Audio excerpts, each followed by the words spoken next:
ang makapanindig balahibong paghagupit ng Super Typhoon Yolanda sa Visayas at Luzon.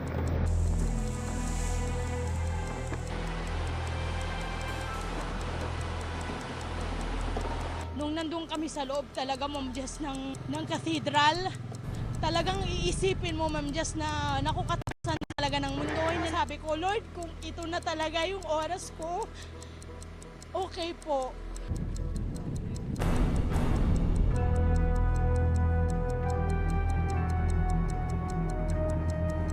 Sa isang iglap, hindi pa matiyak na bilang ng mga residente ang nasawi.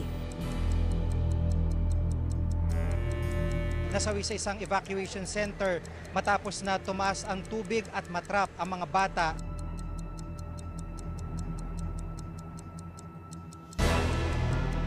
Ang mga ari-arian, wasak na wasak.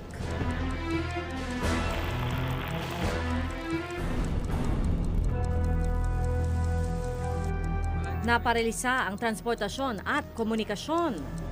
Wala pang katiyakan kung kailan ulit magre-resume yung mga flights. At apektado ang buong nasyon. Ang pinakasariwang balita tungkol sa itinuturing na pinakamalakas na bagyo sa mundo ngayong taon, tutukan dito sa 24 Oras Weekend.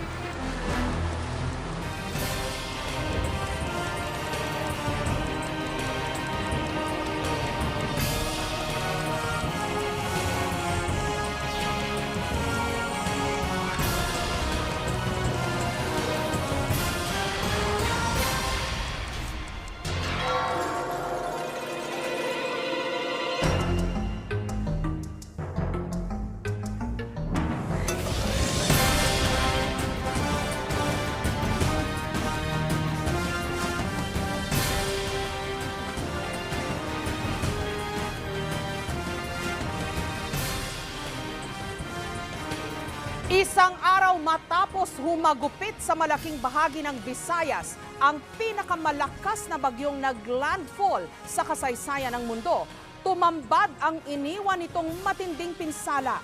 Pinakagrabe sa Leyte na hanggang ngayon walang kuryente at walang anumang paraan ng komunikasyon. Isolated. Tinatayang hindi bababa sa 100 ang patay at marami ang nawalan ng bahay, nauuhaw at nagugutom ngayon matapos manalasa roon ang lagpas 270 kilometers per hour na hangin at ulan na dulot ng Super Typhoon Yolanda. Pero ang talaga raw nagpahirap at labis na ikinatakot ng mga tiga-Leyte ang storm surge o ang pagtaas ng level ng tubig sa dagat at ang pagpasok nito sa syudad ng Tacloban at sa mga komunidad sa coastal areas. Simula pa po noong Miyerkules, nagre-report mula sa Leyte ang aming reporter na si Micaela Papa.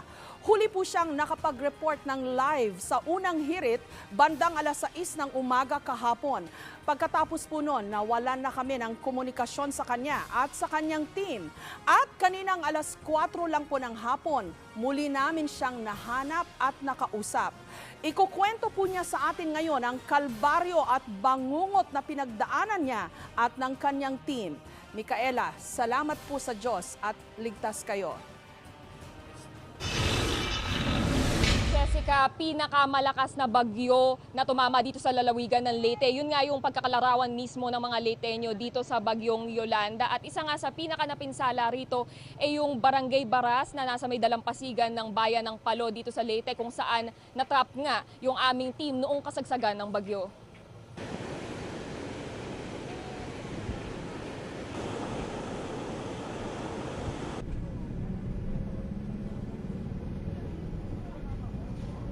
Mag-aalas 6 ng umaga nang magsimulang lumakas ang hangin at ulan sa Baras, isang barangay sa dalampasigan ng Palo, Leyte.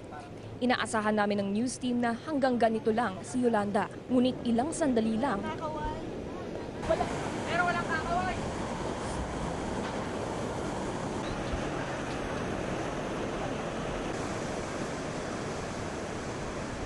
Dito sa may dalampasigan sa Palo, Leyte, pinaka nararanasan ang hagupit ng bagyong Yolanda.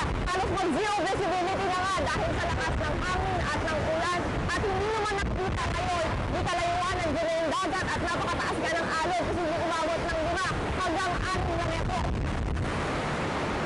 Lumikas kami sa ikalawang palapag ng aming hotel. Ang hangin masakit sa tengang para bang nakasakay sa eroplano, kumukulog at nakabibingi sa lakas.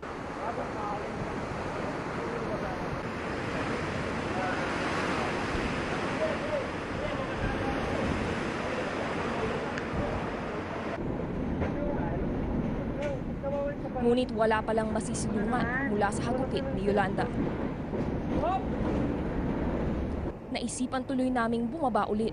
Ang hindi namin alam, nilunod na pala ng lampas taong storm surge ang buong unang palapag.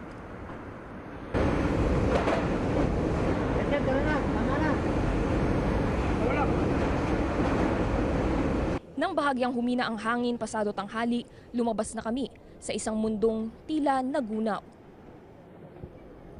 Bahay na gawa sa kahoy, gawa sa semento, wala na talagang nakaligtas dito sa bagyong Yolanda. Itong buong bayan ng Palo sa Leyte, tila nabura na sa mapa.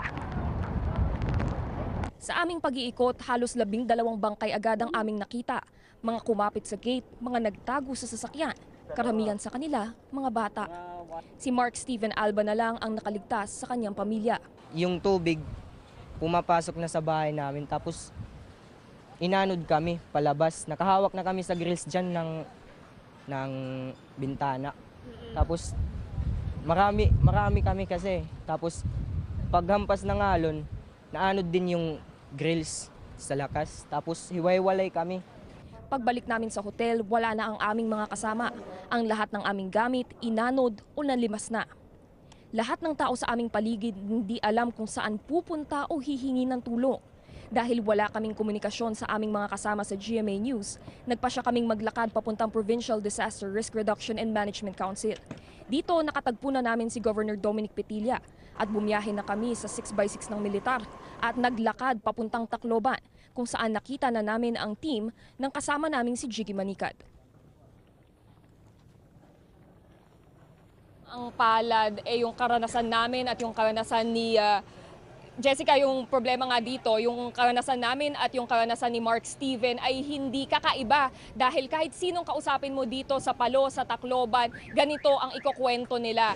At ang problema nga ngayon ay hindi magkaroon ng, wala pang natutukoy na particular na lugar na pupuntahan ng mga tao para makakuha sila ng tulong dahil yung mga mismong evacuation center na itinilaga bago nung magbagyo ay gumuho na rin at maraming ang casualty sa mga lugar tulad nung Astrodome sa Tacloban City. At nung nakapanayam nga namin si Governor Dominic Petilla kahapon, sinabi niya ang priority talaga ngayon ay i-clear yung mga kalsada, yung main highways at yung bandang airport para makapagpasok na ng relief goods mula dun sa labas ng lalawigan ng Leyte. Jessica. Okay, Mika, kung pwedeng i-playback uli natin yung itsura ng storm surge, no? Kasi I think yun ang hindi inasahan ng maraming tiga Leyte. Inasahan natin malakas ang hangin, malakas ang ulan, yung storm surge, bagamat nabanggit, mukhang yun ang hindi inakala na aabot sa ganung punto, no? Na I understand yung hotel ninyo ay 2 stories at umabot hanggang dun sa kisame ng second floor,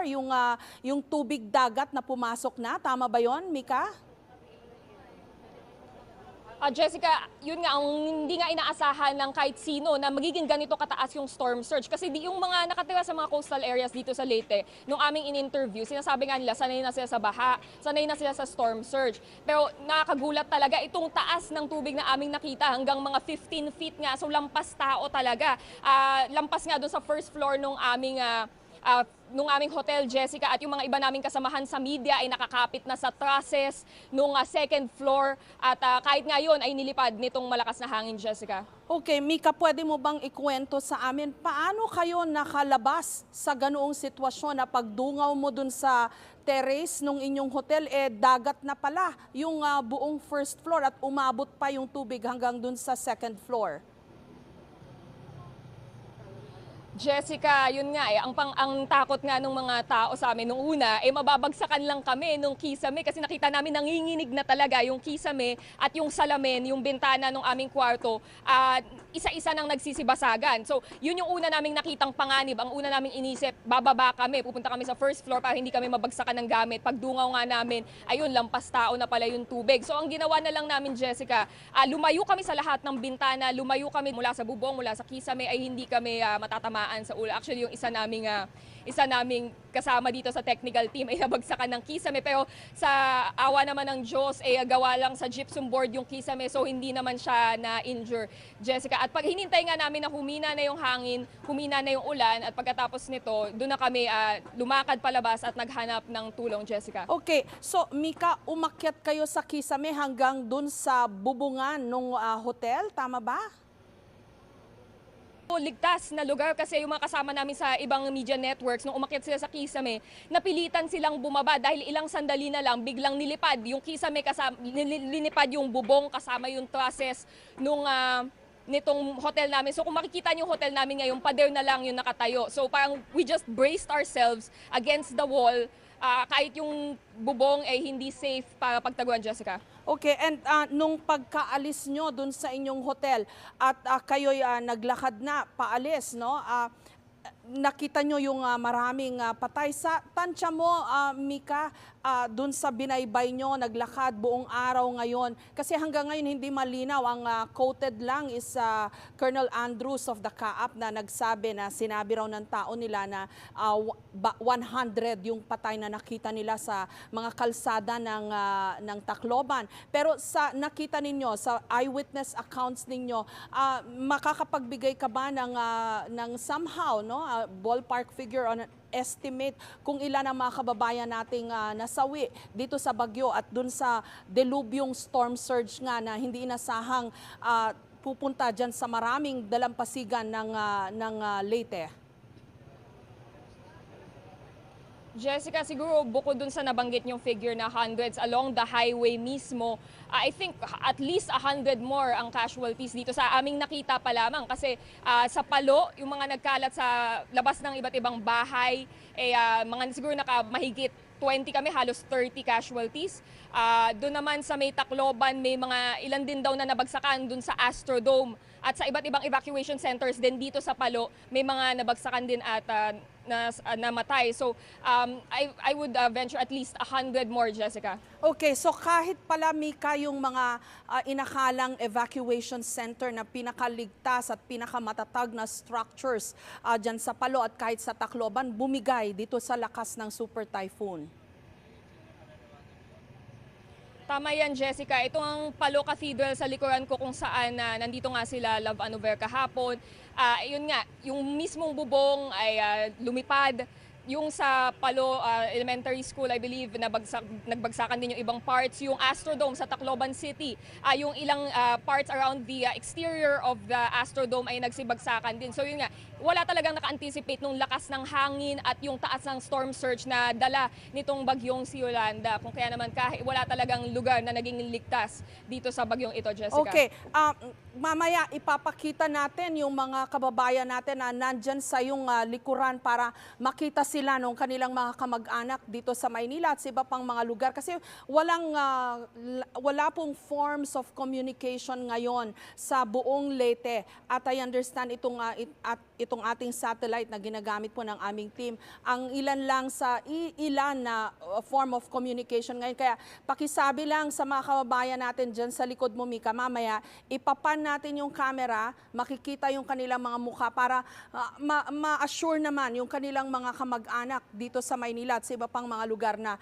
okay sila at ligtas. In the meantime, Mika, how would you describe this experience? Hindi ka rin naman na bago sa coverage ng mga bagyo dahil ilang linggo kang na-stranded minsan sa Aurora. Pero itong bagyong naramdaman, nasaksihan at naligtasan nyo dyan sa Leyte, Can you describe to us what kind of an experience is this? Kasi para sa ating lahat siguro, no, ngayon lang tayo nakaranas ng ganito. Umabot ng signal number 4 at lumagpas-lagpas dun sa inestimate na strength ng kanyang hangin, itong super typhoon na Yolanda. Mika? Jessica, yun nga, tama yan. Kami sa media, nakaranas na kami ng mga coverage ng mga bagyo na storm signal number 4. So, meron kaming expectation ng kung hanggang gaano kalakas lang dapat itong storm signal number 4. Nung mga bandang alas 5 nga, nakita natin napakalakas na nung ihip ng hangin. Sabi namin, ito na yung bagyong Yolanda. Ngunit humigit pa pala yun sa aming expectations. Ang yun nga, lahat ng media na aking nakausap kahapon, sinasabi nila, akala nila katapusan na nila, hindi nila alam kung saan sila kakapit. Kasi even yung various coverages namin before sa mga iba't ibang bagyo, napakalayo dito sa bagyong Yolanda. Hindi namin alam kung paano kami magre-react. At yun nga, lahat ng media sinasabi nila, ito na yung pinakamalalang bagyo na kanilang nakita. At ang pinakanabigla nga kami, Jessica, yung sumasakit yung tenga namin sa lakas ng hangin. Yung pakiramdam ng nakasakay ka sa eroplano at sumasakit yung tenga mo, ganun yung nararamdaman ng lahat dito kahapon. Dahil nga yung sa sobrang lakas ng hangin, parang siyang very low bass sound na literally masakit talaga sa tenga at makikita mo talaga lahat ng salamin, pati yung pader, yung kisame nanginginig. So ito yung mga bagay na nakakagulat sa amin, hindi kami sanay sa ganito na kahit yung mga concrete walls ay napapabagsak nitong hangin. So definitely pinakamalakas na bagyo na naranasan namin o naranasan ng aking team dito, Jessica. Okay, in fact, Mika, if I can share with you, no, nung isang gabi sa State of the Nation, nung tinatanong ko si Mang Tani, pakilarawan nyo nga po kung ano ba ang signal number 4. Sabi ni Mang Tani sa akin, nag-hesitate daw siyang sabihin, pero alam niya at that point na malakas ito. Ayaw lang niyang masyadong maging detalyado dahil ayaw niyang manakot ng tao. So ang sinabi nila, yung mabubunot yung mga puno, yung mga concrete, even yung mga concrete structures, mapipinsala. Nag-hold back daw siya konti, pero alam daw niya at that point na malakas. Now you can tell us what it was really like.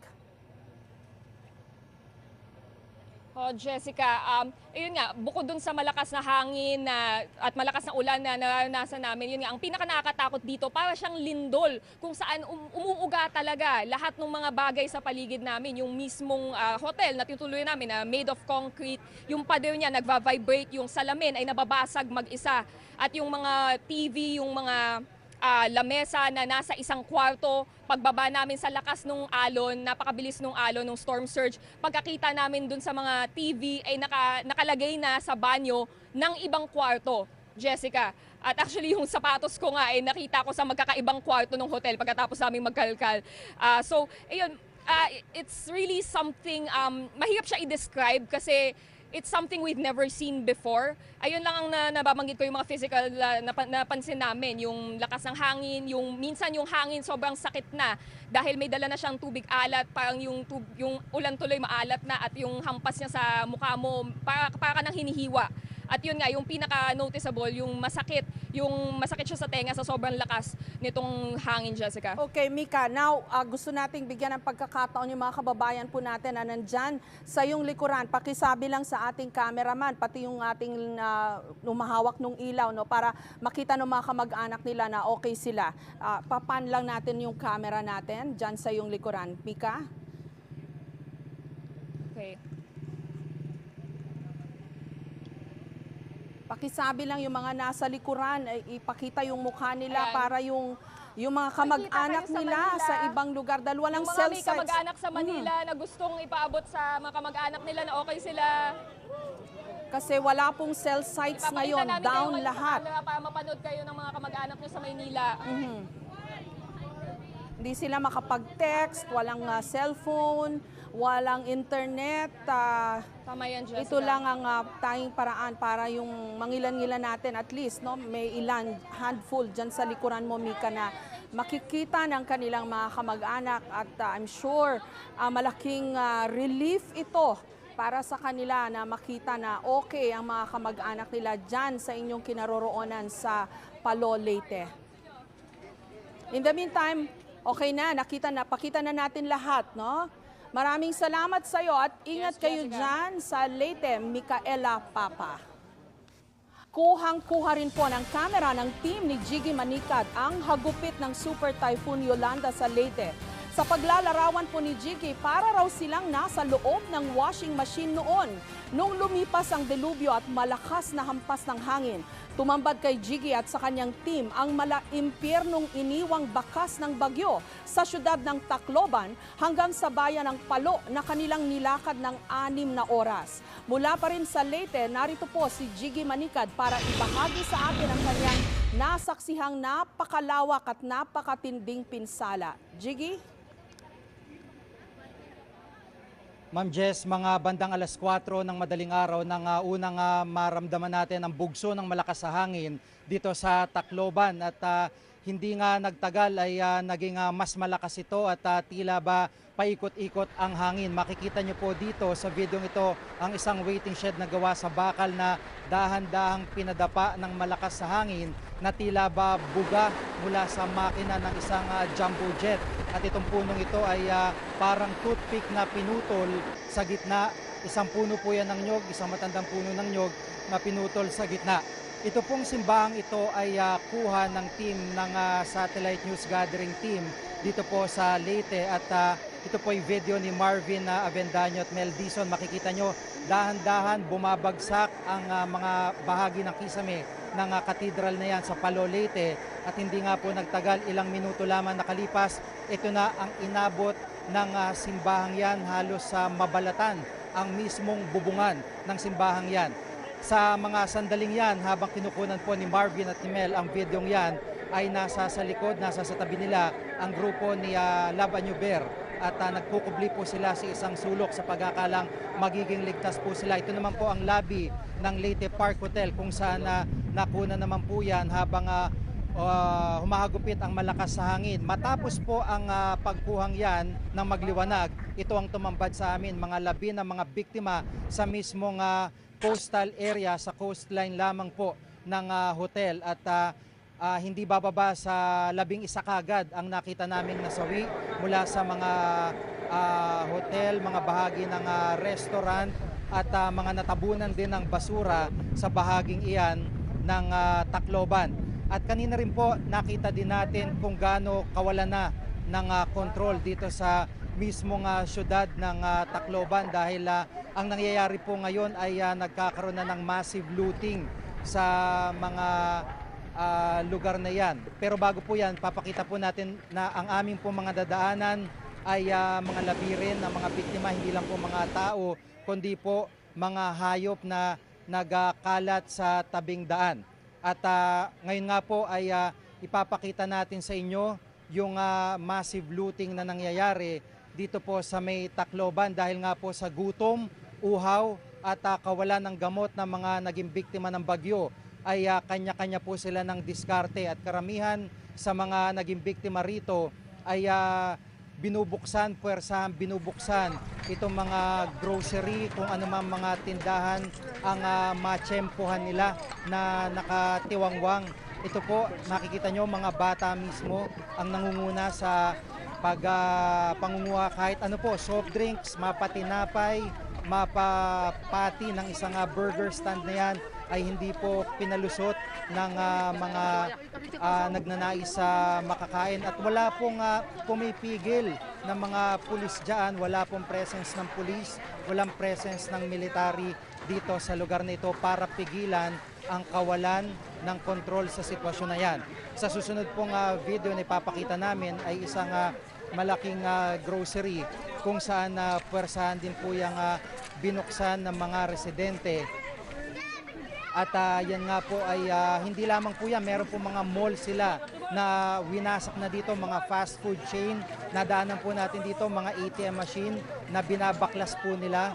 At yan po ang sitwasyon dito sa Tacloban at wala pong gaanong presence ng mga otoridad tayo na nakikita. Narito po ang pahayag ng isa sa mga nakita nating nakakuha ng mga delata sa isa sa mga mall kung bakit po nila ito ginawa. Itong mga pagkain nakuha niyo? Sa grocery.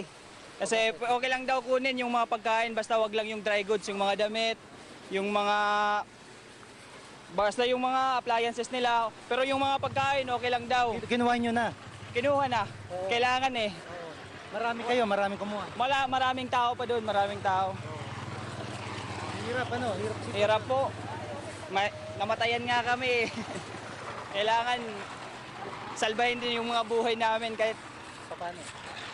ganitong paraan na lang kung ano-ano yung mga gagawa natin para mabuhay lang. Wala naman kasi silbi yung pera ngayon. Okay. Pero taliwas po sa payag ng isa sa mga residenteng yan ay hindi po pinatawad ng mga residente yung mga sapatos, kanina po mga television na yung kanilang kinukuha at nabanggit ko nga po ay mga ATM machine na yung kanila pong binabaklas.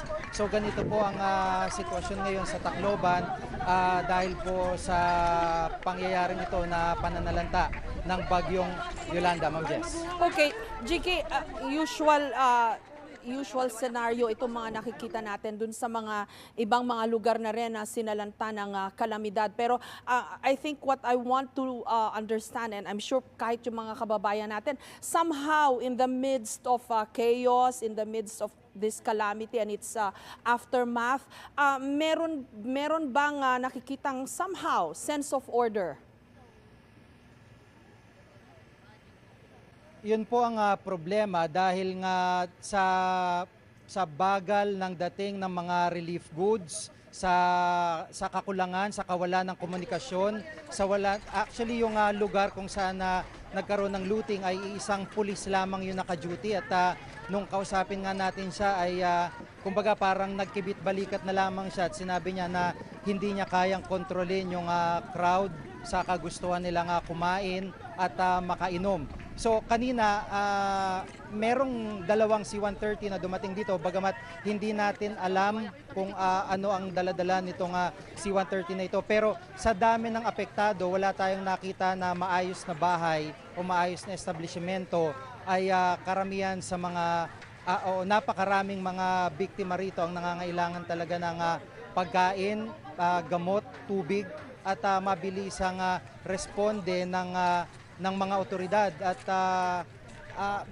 sa lawak marahil na rin ng pinsalang idinulot nitong bagyong Yolanda ay masyadong numipis yung distribution o pagkakakalat ng mga otoridad para i-handle yung sitwasyon. Kaya ganito po ang nangyayaring sitwasyon, kanya-kanyang diskarte na partikular po dyan sa lungsod ng Tacloban, Ma'am Jess. Siguro nga, i-emphasize lang natin, I think this is brought about by the extent of the devastation kasi sobra kasing nasalanta at napuruhan itong Leyte, kaya ganyan na lang siguro ang desperation ng marami nating mga kababayan ngayon. At I suppose problema rin itong accessibility ng mga daan, no? Kasi kailangan i-clear talaga yung mga daan para mabilis ang pagpapadala at pag-distribute ng mga relief goods dyan para maibsan yung paghihirap ngayon ng mga marami nating kababayan. So ingat kayo dyan sa Leyte. Maraming salamat sa iyo,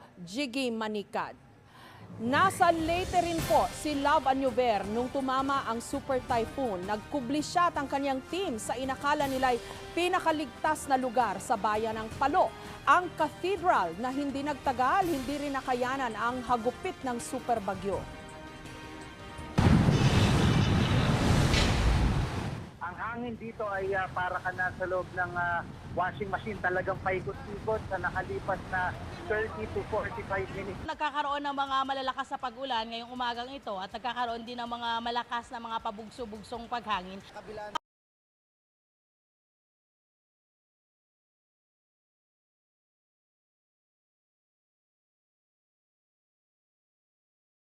Asa ng super typhoon Yolanda.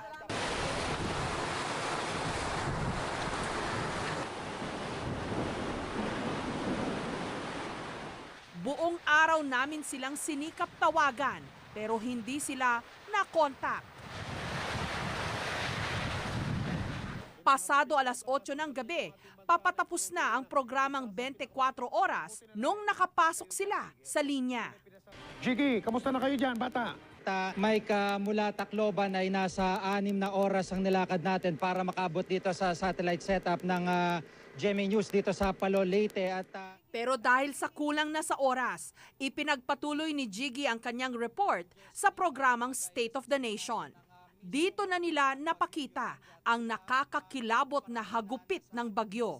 Sa isang sulok na simbahan sa loob mismo yan, ay unti-unting natutuklap yung bubong, nagbabagsakan yung mga kisame at nawasak na ng tuluyan yung simbahang yan. Sa kasagsagan ng bagyo, sa simbahang ito nagkuble ang team ni Love. Parang nung una, parang kampante kami kasi parang, ito na yung parang tahanan ng Panginoon. So parang naiisip namin, Ma'am Jess, na naiyak ako.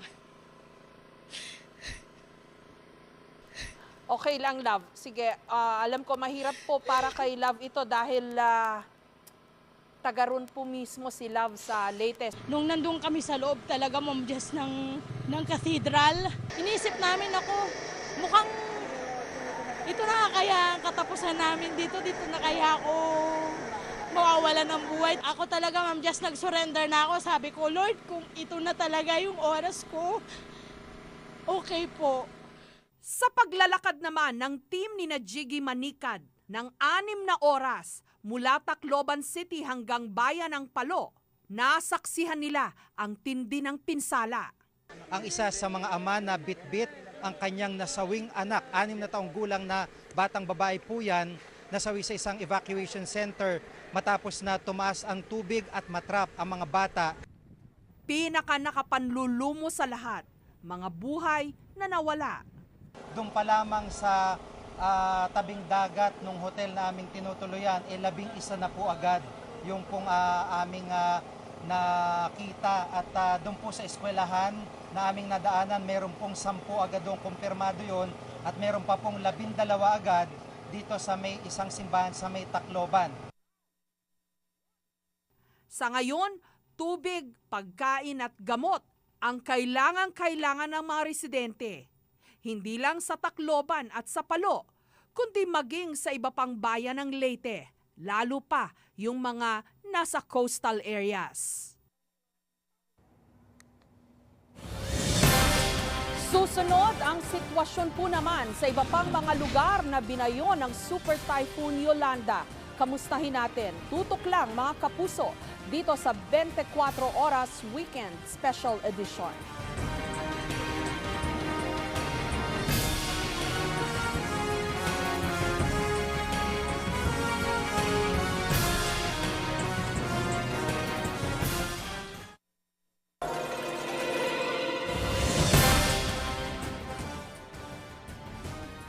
Mga kapuso, narito pa rin po tayo sa Palo, Leyte at hawak ko po ang daan-daang piraso ng mga papel at ano mapapagsulatan nila, paper plate o di kaya po kahit anong klaseng papel. At ito po'y panawagan nila para sa kanila mga kababayan o kanila mga kamag-anak at sila po'y naririto, no, para ipakita po natin na sila'y ligtas sa kabila po ng paghagupit nitong bagyong Yolanda. Bibigyan po natin ng pagkakataon at least kahit papano makita po natin o may pakita natin sila sa screen para sa kapakanan na rin ng kanila po mga mahal sa buhay na yung iba po ay nag-aabang sa kanilang sitwasyon dahil na rin po sa kawalan po ng linya ng komunikasyon. Kasama rin po natin dito yung iba nating kasamahan sa GMA News, yung sa Quick Response Team at ito pong ating technical team dito po, yung cameraman natin at ibang mga kasamahan din sa media, si Nino Jesus Orbeta ng Philippine Daily Inquirer at si DJ Yap na nais po nating ipaalam.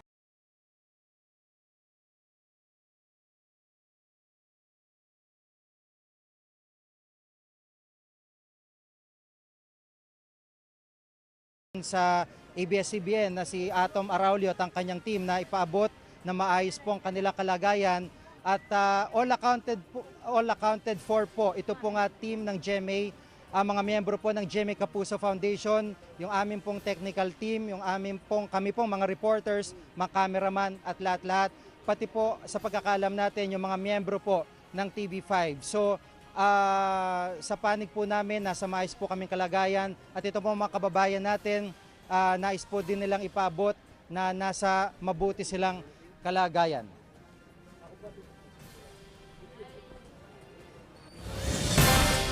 Sa Samantala mga kapuso, record breaker po ang Super Typhoon Yolanda sa marami pong bagay at pinakamalakas na taong ito hindi lang sa Pilipinas kundi sa buong mundo. Pinakamalakas pong naglandfall sa kasaysayan.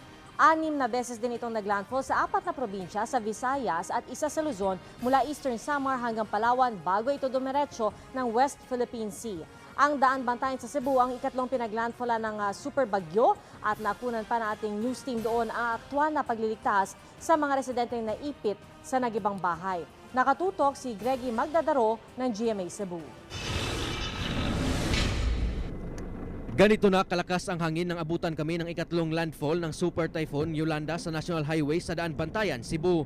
At habang binabagtas ng aming team ang daan, kabi-kabilang mga puno na ang nagbagsakan. Pero hindi na kami nakausad pa dahil sa lakas ng hangin at delikadong sitwasyon.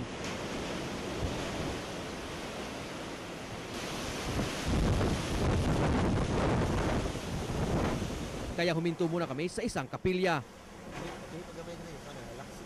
Sa harap nito, may isang bahay kubo at sa gilid naman ang posting mabubuwal na kung wala ang kawad. At sa mismong sandali nang dumaan ang pinakamalakas na hangin, ito na ang nangyari.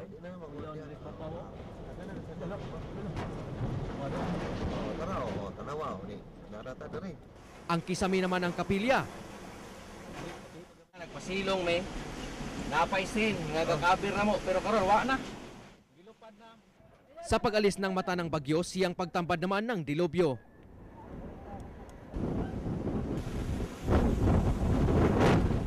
Maswerte pang may tuturing ang bahay na ito na natanggalan lang ng bubong. Pero ang bahay na ito na gawa sa bato, tuluyang nagiba. Pero ang nakakikilabot, 4 ang natrap dito kabilang isang batang lalaki at isang matandang babae. Isa-isa silang nailigtas.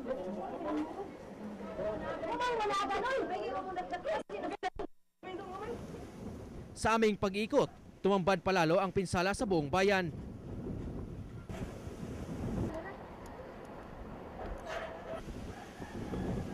Ang mga evacuation center, tulad ng eskwelahang ito, nilipad ang bubong. Sa ngayon, nagtitiis muna sa Barangay Health Center ang mga evacuees. Greggy Magdadaro, Nakatutok, 24 Oras.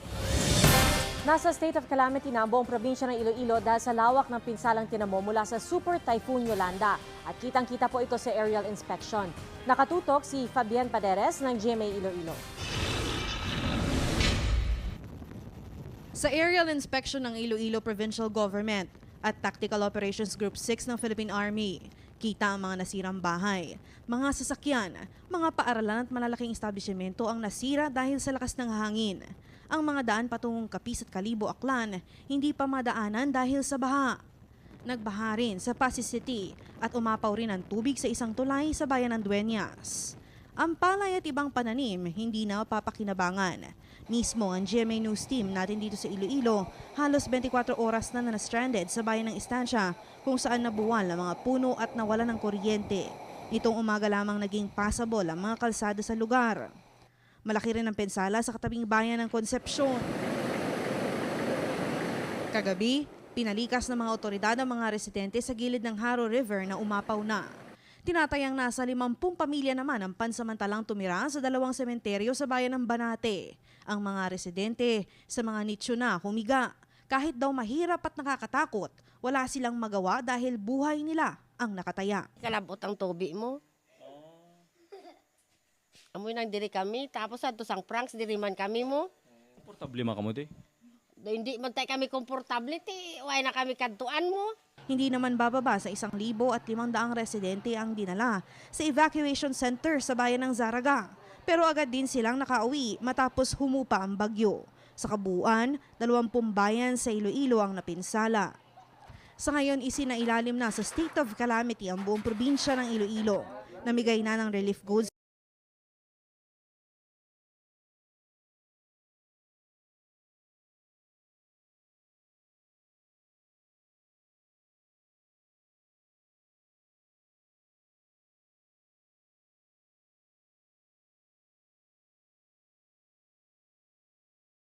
dito po sa GMA Telephone para sa inyong mga tawag at kontakin lang po kami sa numerong 981-1950. Ipadadala po namin ang tulong ninyo sa mga nasalanta ng bagyo sa pamamagitan ng GMA Kapuso Foundation. Mga kapuso, ating pagtutok sa hagupit ng Super Typhoon Yolanda dito sa 24 Oras Weekend Special Edition.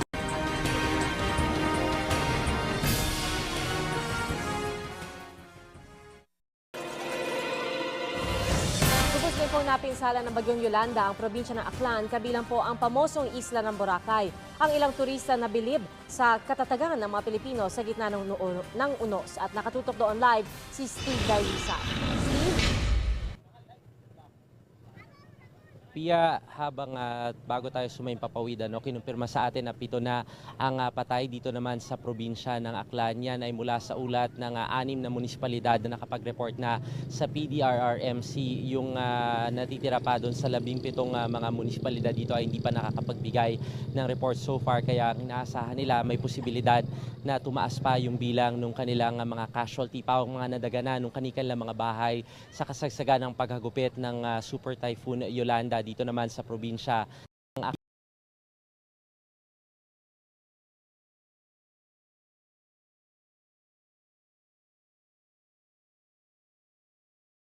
bahay at yung bilang na yan ay inaasahan din nilang tataas pa dahil gaya ng nabanggit ko 6 na munisipalidad pa lang nakakapag-report dahil nananatili pa ring isolated yung ilan sa mga munisipalidad dito kaya nga patuloy silang kinokontak ng PDRRMC. Bukod dun sa restoration sa road network at sa linya ng komunikasyon, Pia, inaayos na rin nila yung turismo dito lalo't yan yung isa sa pinagkukunan nila sa kanilang ekonomiya at narito yung ginawa nating pagtutok, Pia, sa pagbisita natin sa iba't ibang mga sinalanta na bayan dito naman sa probinsya ng Aklan. Kasama namin bumiyahe kaninang umaga ang ilang turista sa Kalibo. Sa daan namin patungong Kalibo International Airport, nakapanlulumo ang naging pinsala. Ang mga bahay nagkasira-sira. Sa kasagsagan daw ng malakas na paghihip ng bagyong Yolanda kahapon, parang malaipo-ipo na umikot dito sa mga kabahayan dito. At dahil sa light materials, itong bahay nitong si Nanay Elsa, eto, wala na halos natira, magtatayo na naman sila ng panibago para raw nanunumbalik yung kanilang karanasan nung manalanta naman ang bagyong Frank dito sa kanila. Nagdarasal. Sabi ko, bahala ka na Lord, sabi ko. Mahalaga, buhay kami. Pinabayaan lang namin hanggang sa nagkaganito nga. Gawa ng kalikasan wala tayong magawa Ipinagpatuloy namin ng biyahe pa airport. Sa ngayon, abala yung mga tauhan dito sa airport sa paglilinis dahil pinaka-napinsala yung mismong bubungan nitong airport. Kaya tumutuloy yung tubig. Mabuti na lamang daw at na-secure nila itong mga x-ray machines. Ang ginagawa na lamang nila sa ngayon ay yung maglinis, alisin yung mga ibang mga bagay na nagsipagliparan kahapon.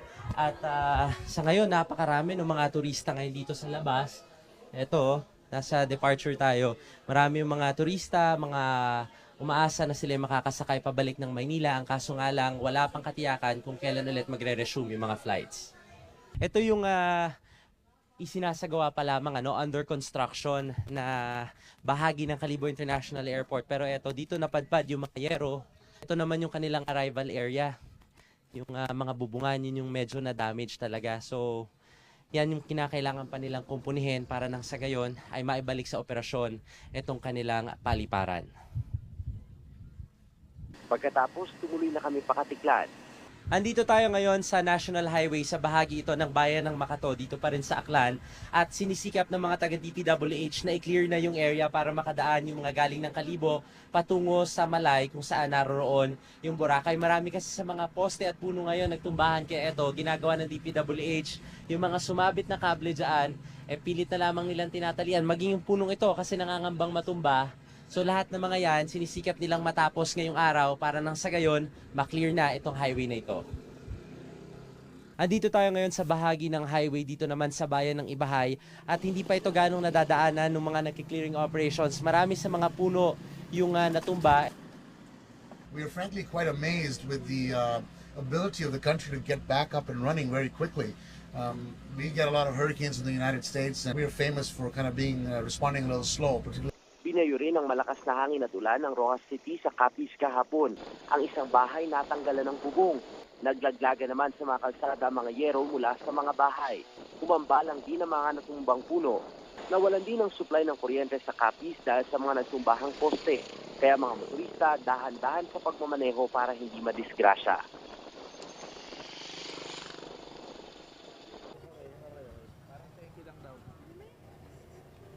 Bukas Pia sa sentro yung gagawing operasyon naman ng PDRRMC sa bayan ng Altabas at Tibacao. Yan kasi yung hardest hit na mga bayan dito naman sa probinsya ng Aklan. Balik sa iyo, Pia. Maraming salamat, Steve Dailisan. Magsasagawa po ang GMA Kapuso Foundation ng Operasyon Bayanihan, relief operation para sa mga nasalanta ng Super Typhoon Yolanda. Pinakakailangan ngayon ang pagkain gaya ng bigas, delata, noodles, tubig at gamot.